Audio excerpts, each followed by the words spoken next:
Mabilis bang maglubat at naglalag ang phone mo? Try mo to.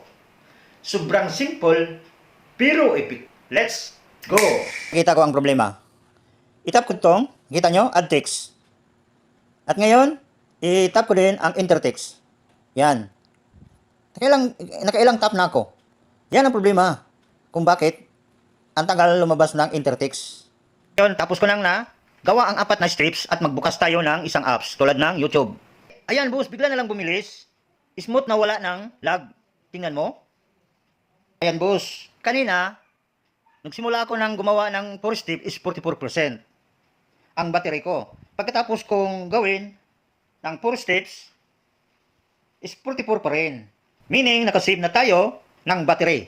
Yan, makikita nyo? Hindi agad siya bumababa kahit ginagamit. Ganun lang kadali kung paano pabilisin at patagalin ang battery ng phone. Kung may natutunan ka at nakatulong sa iyo, huwag kalimutang mag-like, subscribe sa Dagjar Vlogs.